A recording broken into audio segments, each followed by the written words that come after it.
Hello friends, नमस्कार, प्रणाम। मैं नीलम पांडे अपनी यूट्यूब चैनल में आप सभी दोस्तों का स्वागत करती हूँ। आप सभी के बीच में एक बहुत ही प्यारा सा गारी गीत लेके आई हूँ। आशा करती हूँ आप लोगों को पसंद आए। प्लीज़ गारी गीत पसंद आए तो मेरे चैनल को सब्सक्राइब कीजिए, वीडियो को लाइक कीजिए, शेयर कीजिए, प्यारा सा कमेंट जरूर दीजिएगा। आइए गीत का आनंद लेते हैं। वही वृंदावनवा में फरी है बाईरिया हो, और वही वृंदावनवा में फरी है बाईरिया। यार राधा तोड़ डरिया ओ नाई, हाँ सीताराम से बजो। अरे राधा तोड़ डरिया ओ नाई, हाँ सीताराम से बजो। एक हूँ बाईरिया राधा तोड़ा ही न पाई हो, अरे एक हूँ बाईरिया राधा तोड़ा ही न पाई। अरे कान्हा जे बांसिया बजाए, हाँ सीताराम से बजो। अरे कान्हा जे बांसिया बजाए, हाँ सीताराम से बजो। बंसी के धुनी सुनी साखिया सब झूठी हैं, अरे बंसी की धुनी सुनी साखिया सब झूठी हैं। अरे राधा से बंसिया चोराई, हाँ सीताराम से बजो।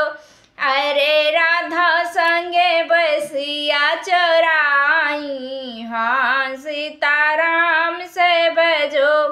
रोवते रोवत कान्हा मैया लागी गाइले हो, अरे रोवते रोवत कान्हा मैया लागी गाइले। अरे मैया से बोले बिले खाई, हाँ सीताराम से बजो।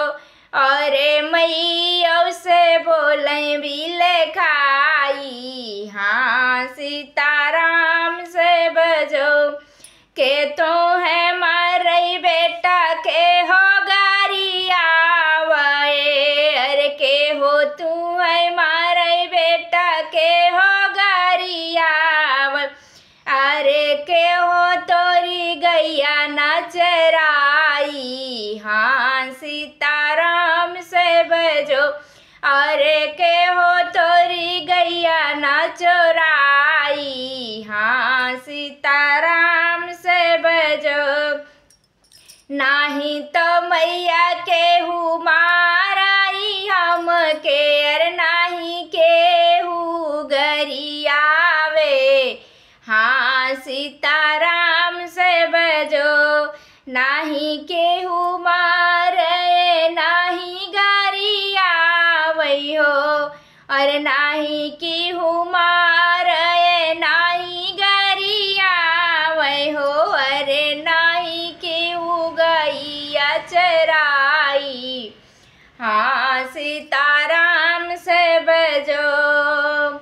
अरे राधा जे बांसिया चोराई, हाँ सीताराम से बजो। अगिया लगाई बेटा बांस कर बांसुरिया हो, अरे अगिया लगाई बेटा बांस के बांसुरिया हो। अरे सोनेवा के देवे गढ़वाई, हाँ सीताराम से बजो। अरे सोनेवा के देवई गढ़वाई, हाँ सीताराम से बजो। अगिया लगाओ माता सोने कई बांसुरिया हो, अरे अगिया लगाओ माता सोने कई बांसुरिया हो। अरे बसावा में बसल मोर परनवा, हाँ सीताराम से बजो। अरे बांसवा में बसल मोर परनवा, हाँ सीताराम से भजो। वही वृंदावनवा में फरी है बाईरिया हो, अरे वही वृंदावन में फारी है बाईरी आयर राधा जेठोरन रिया ओ नाई। हाँ सीताराम से भजो